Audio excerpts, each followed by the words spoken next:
Hello viewers, welcome back to Mom and Jess Mama Talk Show. So today we have an amazing guest, as I told you in the intro video. We're meeting with Miss Carla, and a wonderful, soft, subtle looking lady, and she's here to do justice to this topic. We're taking the topic referred to as self-love versus selfishness, which is the first episode in the Know Thyself series. So sit back, grab whatever you got, and catch up with Miss Carla. Miss Carla, you're welcome to Mom and Jess Mama Talk Show. We are very happy to have you. Please could you introduce yourself to the viewers? Thank you very much. I'm Carla Ligas, and describing myself a bit tricky. I'm one of those ladies who does everything, but in short, I am a self-love facilitator.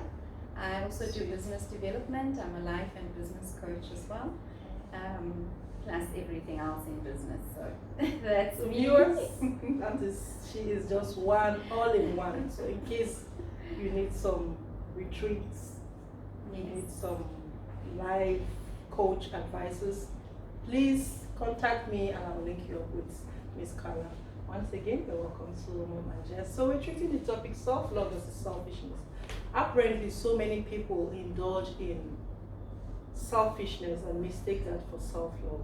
So I think we should start with trying to understand the differences between these two terms, self-love and selfishness. Okay, self-love, the retreats, I hold women's retreats, and I call them the self-love women's retreats. Awesome. And with these retreats, the idea was to teach women how to actually love thyself. How do we love, and that's a question we ask in the retreats, like how do we love someone else if we ourselves do not understand the meaning of love? So it's very important for us to unpack what love actually means to us. And meanings of stuff are different for everybody. True. My meaning of love, your meaning of love, and your meaning of love will be totally different. True. And that is okay. But we've grown up and we come from tradition and society that teaches us what is right and what is wrong. Therefore, we fall into that category of, you know what, love is this, and if I don't get this in return, that I'm not loved. And if I don't give love this way, I'm not giving love correctly. Yeah. So we first got to unpack the meaning of love, self-love for ourselves. What does self-love mean to me? And understand that it's actually okay that my meaning of love does not necessarily mean the same thing as someone else's meaning of love.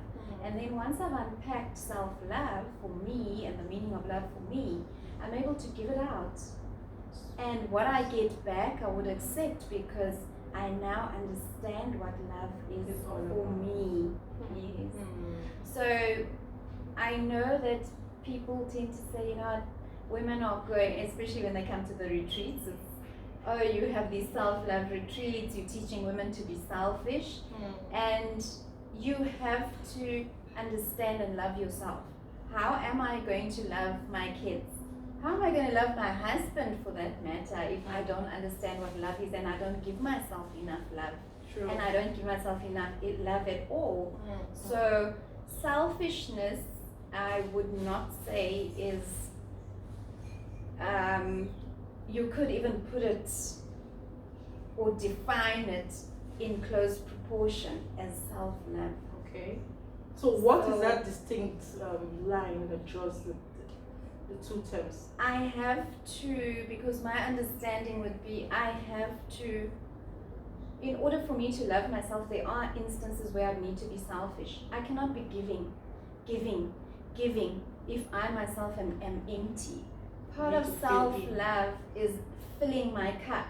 True. Doing the things that make me happy. Absolutely. Doing and understanding what it is that's going to fill me up and actually make me enthusiastic to give to someone else.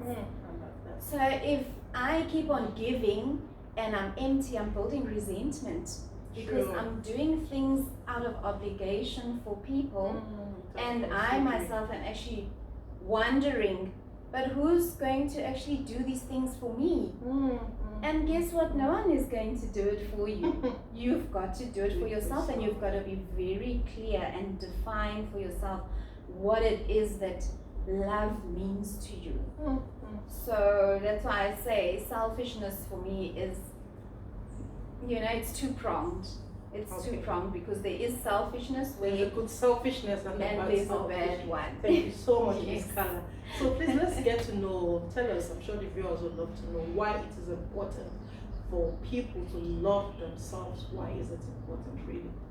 It is important, firstly, as I said earlier on, is that giving from an empty vessel it becomes resentful because we resent having to do things for other people. Also giving, when you're giving out of and not understanding what loving yourself means in depth. Mind you, I must say, I always look at social media pages and I look at people loosely saying and posting about these expressions of I love myself, I'm unapologetically me.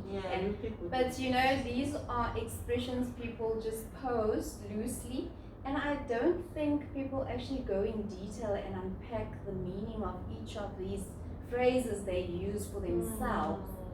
Because if we unpack self-love and we go into detail and depth about self-love, you'll find a lot more there, and it builds your substance as a woman, as a person actually, even with men.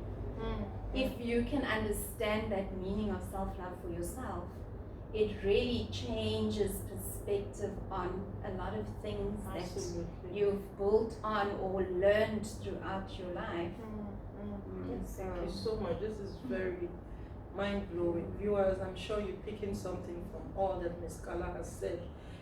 There's a bit of selfishness into self-love because you definitely have to get to love yourself. You can't give what you don't have. So having said that, I would also like us to look at our African society, for instance. Unfortunately, I am of the opinion that our African setting has made us to, be strong people, just be strong for yourself, mask up yourself. You don't have to express your feelings or find that fullness, trying to fill in yourself. Too much of the self-love in the African society might be seen as selfishness. So tell us more on how, we as Africans, I'm focusing on Africans now because I noticed that the other races, they take time to take good care of themselves. They take time to go on a holiday and relax and reflect and fill up, but we are not having time to do this. So please just help us shed more light on the causes of things like this. Well, fortunately, I come from a background where there's a lot of African and mixed cultures. So I absolutely understand that in African culture that things like this, topics like this are seen or deemed as not important. Not important. Society, tradition, culture has taught us there's a book for everything. There's a book on being a woman. A good woman grows up as a young girl and follows these steps and would get married, have her children, and do so. There's a book of rules for everything. And it's not only in the African culture but across cultures, just practiced differently.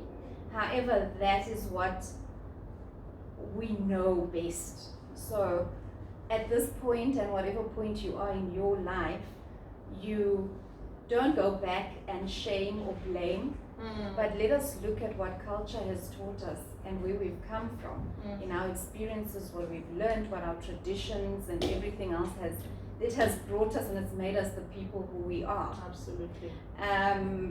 We have not been taught about dealing with your emotions, understanding your emotions, accepting them, naming them. There are people I meet at the age of 60 don't even know how to name their emotions.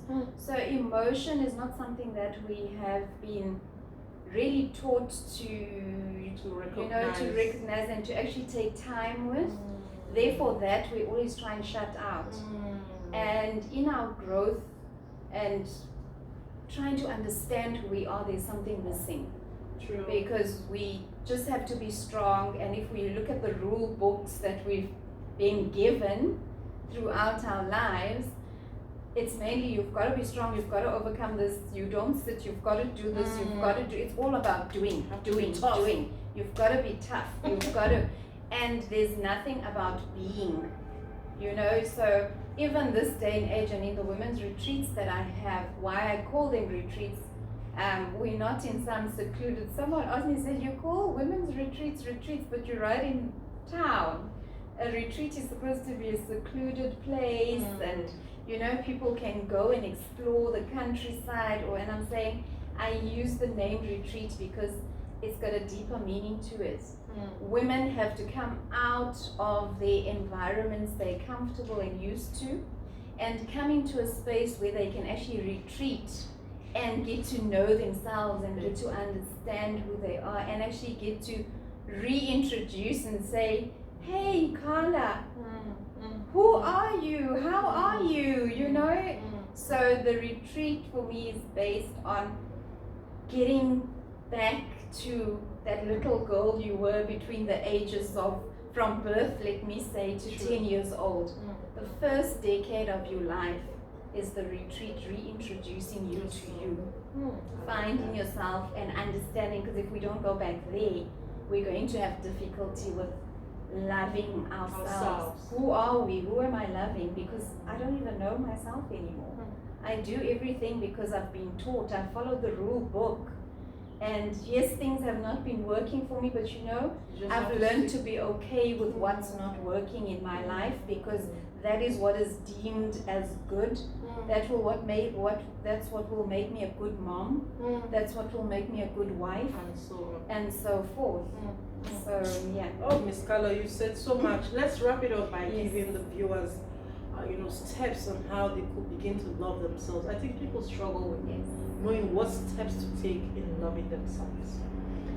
Firstly, I always start with waking up in the morning. Be grateful, have gratitude. You know, open your eyes and the first thing you say is thank you. Whether it's thank you God, whether it's thank you universe, whatever resonates, whatever you believe in, but be thankful. And look at the most mundane things. It's times of COVID now. People are needing oxygen. But here we've got oxygen for free, and we're not even thankful for that oxygen. Actually, we take it for granted. We don't even realize that we're breathing in oxygen every day. Absolutely. It's what keeps us healthy. So be thankful in everything. Be thankful for what you have, the most mundane things. Be thankful. Be thankful that you're able to open your eyes and actually blink. Touch yourself and actually feel your limbs. Be thankful that every part of you is actually operating fine. Absolutely. You don't need help to move around. And if you do, and you find yourself in a position, maybe you've lost a limb, or you're in a position where you can't do, be thankful, because there's much more that you can do. Don't focus on what you've lost and what you do not have, but let us focus on being thankful for what we have, and that we are the people that we are. We've grown to be the people that we are at this point. Thank you so much, Ms. Carla. Thank you. Viewers watching, there you have it. Just a recap from all that Ms. Carla has said on loving yourself. It is important for you to take time to discover yourself, reintroduce yourself. I love that word. Reintroduce yourself to yourself, And having said that, it is important for you to be grateful. Accept yourself for who you are. You can make amendments in improving yourself, but appreciate and be thankful for who you are. Well, I wouldn't have so much to say, but I would love to end this by saying, please subscribe to this channel, follow us on the next session we're having, and you will be inspired. Stay tuned until then. See you. Bye. Bye.